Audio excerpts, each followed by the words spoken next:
elements of Carl Schmitt, Max Weber, Friedrich Nietzsche, or the Frankfurt School on Morgenthau is well elaborated. But Arendt is not only in international relations generally underutilized, as Patricia Owens argues, but also the relationship has not yet received the consideration it deserves. To my knowledge, the first one to put more thought on this thinking partnership has been Christoph Rode in his book on Morgenthau, Reorienting Realism. But even though he remarks a striking similarity in Morgenthau's concept of power with that of Arendt, his elaboration is primarily rhapsodic. But it was for me a first incentive to further think about this relationship. Equally find hints of the centrality of this thinking partnership in the work of Owens, Richard and Leboff, or recently in Williams' book, The Realist Case for Global Reform. But it was so far Douglas Flusma who has most coherently discussed Arendt and Morgenthau in elaborating their stance on the Shoah and how it influenced their political thought. And so I do agree with him that the Shoah is more intrusive than Arendt's work. I disagree that Morgenthau's Jewishness and the experience of anti-Semitism did not influence his work too. In fact, as I will point out in this paper, this common experience also led to similarities in the thought, in particular to similar conceptualizations of the political. The second reason why I'm interested in to contribute to the unfolding of another layer of Morgenthau's intellectual development is I think that their common social criticism helps to critically question the depoliticization in modern democracies, which I consider to be one of the biggest problems in this century so far. I share the assumption that economy and politics are constitutive spheres of association, and that following Arendt, the politically broke down because the economic sphere underwent transformations that reduce the human capacity to act together, which hinders the development of a public sphere. And this also basically already explains how it proceeded in my paper, because I distinguished between the oikos and the polis. And I use this distinction because both have been informed in their work by Aristotle, and in the case of Morgenthau, this is documented in Sean's work, and also by Anthony Long.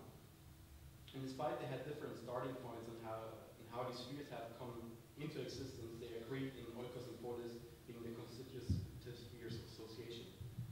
Morgenthau, for example, spoke in an early manuscript between Selbsterhaltungs- and Bewährungstrieb by referring to psychoanalysis, and in particular Sigmund Freud. The former drive, the drive for self-preservation, is restricted to the economic sphere, while the latter, the drive to prove themselves, is influencing the political sphere. So I'm now discussing not each aspect in detail, but I want to give you a summary of both of these spheres and how their thought complements each other. In the oikos, Arendt and Morgenthau are concerned about particularly three developments. The first one was the reduction of work to labor, the rising ideologization, and squandering of national resources. So in the oikos, humans gain capacity to act in the public realm, and that's why it's actually important to think about this realm also in political terms.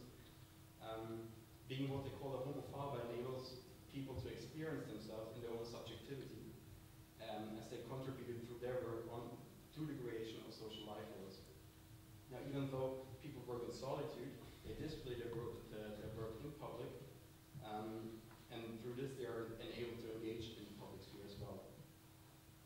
However, both argue that modernity, with its technocentrism and scientification, instills hubris in modern democracies, and I think this is most evidenced in Science of the Master from 1972. On the very first page, Morgenthau says that people aspire to be not only want to be a homo faber, but they want to become a homo deus, so the creator of worlds.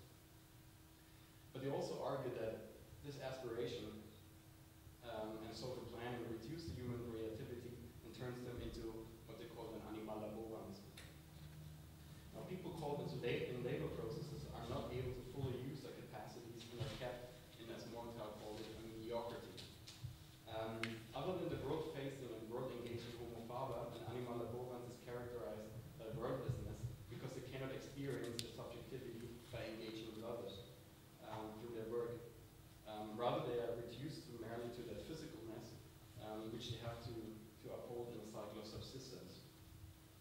The result of this development is basically loneliness.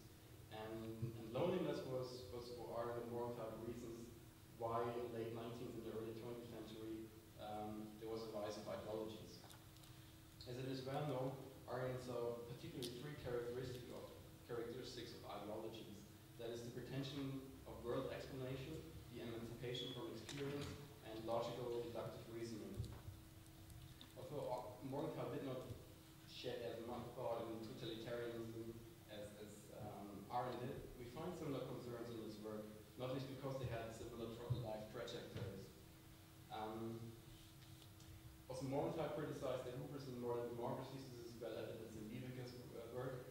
The bureaucratization that helped to reify and ideologize reality, and he criticized academia for engaging in what Stanley Hoffman called the kitchens of power, to support upholding the political status quo. Now, the final concern Arendt and Morgenthau had about the development in the oikos was that wordlessness of the Anwendungsbohens could lead to a world consumption. And with world consumption, I mean that consumerism as a symptom of turning work into labor, in which no longer products of high quality are required, wastes in natural resources. For both, such a, what Morgenthau calls society of waste, threatens to destroy the natural world upon which social life worlds are built or established. Now the second part I'm discussing in this paper is that Arendt and Morgenthau are not only critical observers of these socio-economic developments, but they also pursue the normative agenda to reinvigorate the political sphere. And I separated this part also in three sections. This is the political, power, and what I call Bürgerwissenschaft, in which I demonstrate the intellectual congruence. Now, in the political realm, Arendt and Morgenthau distinguish three aspects. This is intersubjectivity, the spheres of elasticity, as Morgenthau called it, and the antagonism of interests. Intersubjectivity meant for them that only togetherness, political, can be established. In this aspect, where the homophobic becomes important, because as an animal as I said earlier, one cannot experience one's subjectivity, and if one does not experience one's subjectivity, one cannot consequently engage in public. With spheres of elasticity, Morgenthau argued that the spatial and temporal conditionality of knowledge, political order, and Arendt has talked about this earlier today, has to be facilitated through allowing political to be a flexible sphere in the sense that political meaning allocation incorporates divergent interests in this process. And this brings me to the third point, the antagonism of interests. Arendt and Morgenthau had a positive stance towards conflicts in the political realm, as conflicts facilitate the expression of interests, eventually the alignment of them through persuasion and the acceptance of others, and the reformulation towards a common good. And the common goods, obviously, it's a very flexible term for them.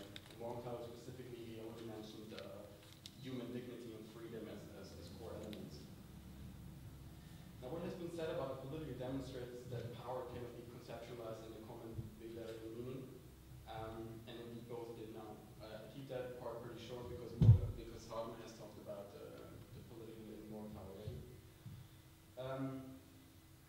I agree with Hartman that Morgenthau had a similar understanding of power as Arendt did, and I think in scholarship in general we should turn away from this empirical notion Morgenthau had and turn more towards its normative understanding of it. And that was